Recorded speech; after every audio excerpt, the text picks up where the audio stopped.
about what you might do. And I cannot possibly overemphasize the significance of you doing something. How does change happen in the world? Well, my mother, God rest her soul, used to tell us about God would do this. God would do this. Turn it over to God. And I would say to her, Mom, whose hands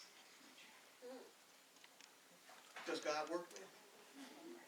The only hands he has are these hands. I'm using up my time, but I'm still going to tell this little short story. I'll tell this little story. See, this two brothers, one was a preacher, one was a farmer. And the preacher went to visit the farmer. And on the way home from the airport, used to be the train station. On the way home from the airport, the farmer looked at these fields of wheat. Preacher said, farmer said, look what I did. Preacher said, yeah, you and God. Farmer said, look at these fields of corn I raised. Preacher said, yeah, you and God. Farmer said, look at these fields of vegetables I raised. Preacher said, yeah, you and God. Then they came to these fields of weeds. Passed by another field of weeds. Farmer didn't say nothing. Finally, the preacher said, well, what happened to those fields? Farmer said, I let God have them by himself.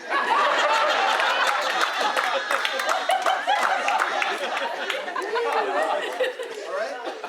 If you want a community characterized by race amity, who gonna have to do it? You do. You're gonna have to let God.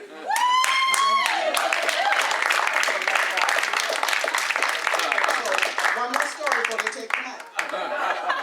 And this is a story about a woman who lived in a village who was reported to be very, very wise. And there were two boys in this village who said, nobody can be that wise. And they said, you know, we're going to prove that this old woman cannot possibly be that wise. So, they fixed him up a plan. They said, here's what we're going to do. We're going to go into the forest. We're going to get us a bird. And we're going to approach this old woman with a bird in our hand behind our back. And we're going to ask her, what are we holding in our hand? And she will never be able to guess it. But just in case she can guess what we're holding in our hand, let's just say she comes up with the idea that we have a bird. We're going to ask her if the bird is alive or if the bird is dead. And if she says that the bird is dead, we're going to hold out a live bird. And she will be wrong. And we will prove that she's not so wise. And if she says that the bird is alive, why? We'll just break its neck.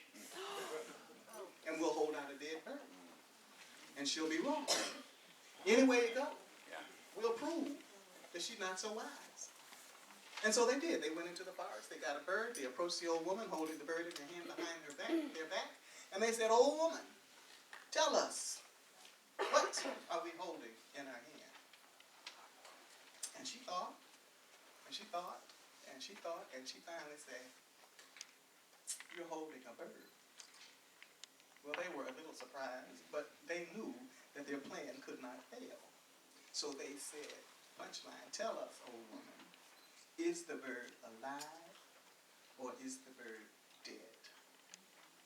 And she thought, and she thought, and she thought about it for a while, and she finally said, the bird's future is in your hands.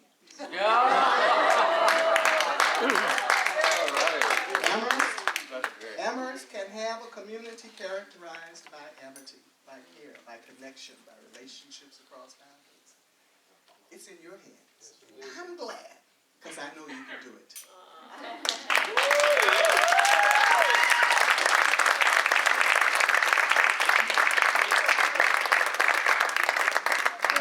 That's just, Barbara, we have a lot more to share. And instead of actually having a lot of reflection, I actually want us to recognize that, you know, the Citizens for Race Amity group was formed shortly after we had a celebration of Black History last month, when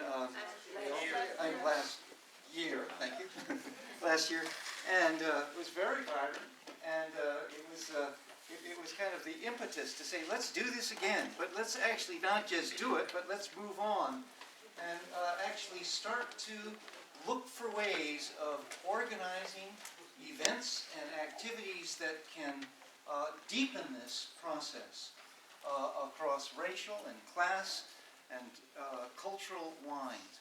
And so that's what we're here for today, is actually to kick off the next stage in this. Sorry. No, that's okay. But the really important thing is that we're not doing this at all alone. There are other organizations in this town and in this area that are also on this wagon of change. And I'd like to acknowledge them and give them the floor and ask them to have some reflections and announce anything that may be coming up that we should be aware of. And I immediately think of Russ and the group. I'll call you simply Coming Together group. Please take the stand here and tell us about your visions. A multicultural group of us in town, and I've talked with Ray and Ash and Barbara about this. We think there is really a possibility for a major movement for racial justice in Amherst. We are putting together a project called Coming Together, Understanding Racism, Building Fairness and Connection. And the details of it are still being worked out, but we have some preliminary goals. We have a website with a lot of good information on it. And I think I have a flyer which you can take on the way out, which has the URL of the website, and there's the possibility there for you to go and just consider the possibility of publicly endorsing the goals and sending us your information so you'll be sure we get to notify you of events, and also sending us your suggestions about how we can move this forward. I think I'll leave that there, but is there someone from Vera's campaign who's going to speak? I want to stick in one bit of information which I'm not sure anybody is aware of unless they walk the streets of Amherst. We have homeless people. They may have a place to sleep at night in our shelter. The shelter may be too full and they have to stay out. They need to feed themselves, so we give them $1, we give them $5. I wish more people would help. Totally off the subject maybe. Not really. My concern. To add to that, if you want to give to the homeless, there's a cow in the front of Loose Goose. And in the mouth, you put money in the mouth of the cow, and that will go to the homeless. It won't feed the man on the street who needs a pizza for lunch. Correct. But I'm saying if you want to Right. give to the homeless, there's a way to do it. The option is also to take that person to a place where they can purchase the food for them. Yes. Instead of just giving them the money. Let me say one other thing. Part of my vision about Amherst is that we would have a lot more people of color in public office. And those of you who are Amherst voters, I want to draw your attention to the fact that Vera Dwagmany is running for the school committee. And obviously everyone should make their own decision about how to vote, but it is an opportunity to amplify the voices of people of color in the public discourse in Amherst. And we'll have some flyers back there with Vote for Vera and her website on it as well. Tracy, please stand up. Yes. Thank you. Just say a word about your campaign. Thank you. I'm Tracy Lee, Bouchelier, and I'm running for a seat on the Housing Authority with the same goals in mind. I'm bringing in diversity and giving a voice to those that are participating or receiving assistance through the Housing Authority, which we do not have at this time. So absolutely, I'd love the support of the community when we vote on March 25th. And we also, absolutely support Vera's campaign. It all comes in together as well. And if I can give a little word to Amherst Fair Housing Now, where we are also open to the community and would love, for everyone to attend. And maybe Chad can pop in about Amherst Area Housing Now as well as the Regional Tenants Association. But in that is also focused on housing, Amherst Area Housing Now, and equitable Absolutely correct. housing and affordable housing for all. Thank you very much. Thank you. Yes, Martha. As someone who has lived in Amherst since 1970, I would just like for you to know that Amherst has taken a large step backwards in terms of what we offer in the diversity area, who's on what committee. It used to be that there wasn't a committee unless you had diversity on it, and that's gone backwards. So thank you If I for can just that. add a word to the people that are running for office, I just want to say personally, I think it's very courageous, and I love that the community seems to be supporting candidates of color. But I can tell you from a personal experience, it's one thing to be supported, but then equally important is once they get elected, to stay with them. Because it's very difficult to have the only voice out there and not have your community supporting it. Thanks for that. Understood. That's very, very important. It's not just getting you there, but actually the support. Yeah. Yes, Kathy. Wearing two hats. Yes. First hat is the Human Rights Commission, and so I want to say that the Human Rights Commission is planning a community summit for November, the month of November 2014.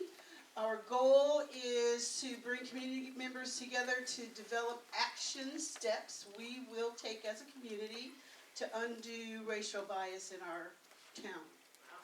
So that's November.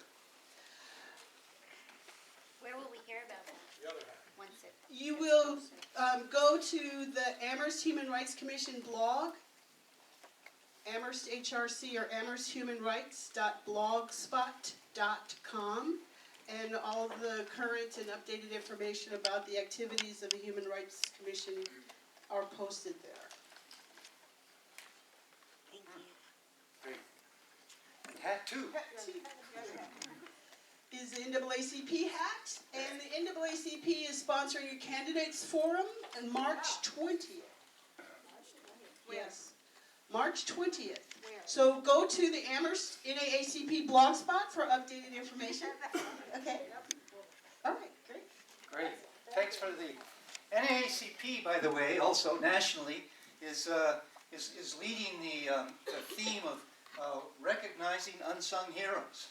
And that's something that we want to actually promote the idea that all throughout this town there are a lot of unsung heroes who can help in moving this agenda forward. We don't have to just take people from the national level or even the state level, but right here. And speaking of people right here, Ellen Story. Welcome. Thank you. And Ellen has brought to our attention that the governor has issued a statement on Black History Month, and I just wanted to be sure that this got read today. It's medium long. Do you want me to read all of the words? Yes, please. Yeah. That's what it looks like. Commonwealth of Massachusetts, a proclamation, His Excellency Governor Deval Patrick. There are 4 whereases. So you can count. Whereas, during the month of February, people gather together across the country to celebrate Black History Month. And whereas Black History Month reminds us of the struggles and personal sacrifices of African Americans and honors their outstanding contributions and achievements, especially in the advancement of civil rights and equality. And whereas Massachusetts African Americans have made a great imprint upon our country's landscape, Edward Brooke, the first Black senator elected by popular vote, Crispus Attucks, the first casualty of the American Revolution, W.E.B. Du Bois, author, historian, and civil rights activist, and the 54th Massachusetts Volunteer Infantry Regiment, one of the first official black regiments of the Civil War, and whereas our vibrant African-American community continues to be a vital part of the Commonwealth's rich diversity by contributing significantly to all aspects of daily life, including education, medicine, commerce, agriculture, communications, public service, and high technology. Now, therefore I, Deval Patrick, Governor of the Commonwealth of Massachusetts, do hereby proclaim February 2014 to be Black History Month, and urge all the citizens of the Commonwealth to take cognizance of this event and participate fittingly in its observance. Signed by Governor Patrick and William Francis Galvin, who is the Secretary of the Commonwealth.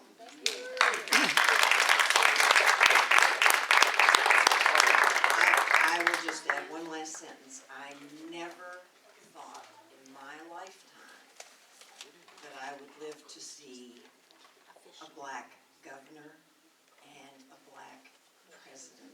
Yes.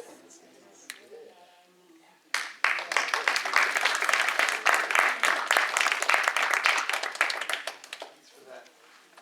I wanted to mention that there's also a group nearby up in Greenfield that is quite active in also engaging in dialogue, and I'm going to call on Jackie. Yes, Gillette? So, actually two, because there's a group right here called CRAM, Citizens for Racial Amity Now, and that's the organization that actually sponsored today's events. And so we're planning to take it a step further this year. Ash already told you about the conference that was outside of Boston, and and he told you about the handbook for neighborhood dialogues on race, a talk worth having.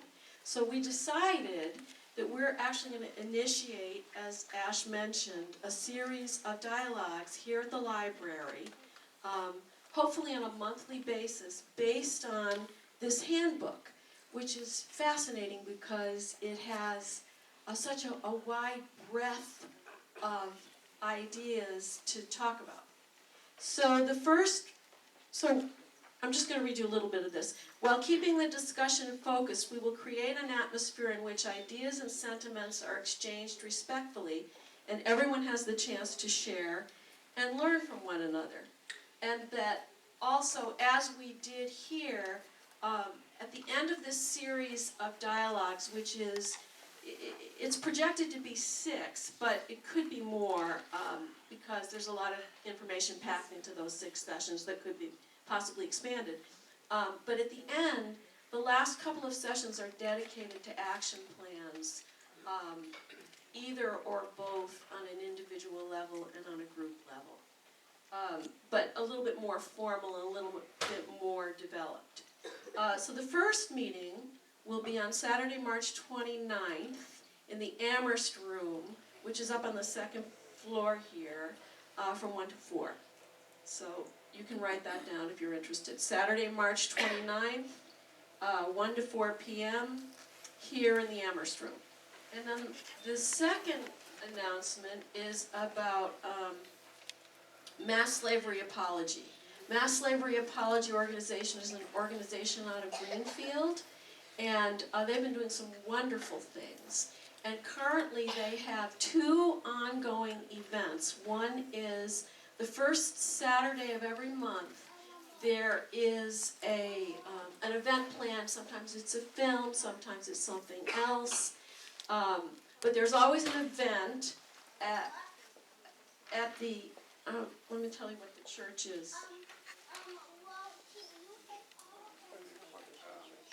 It's here somewhere. The First Congregational Church at 43 Silver Street in Greenfield has made their space available free of charge for these events. And I'm going to tell you about a very exciting event that's happening next weekend. But before I do, I want to tell you that also, in addition to these monthly events, they have a weekly dialogue called Undoing Our Own Racism.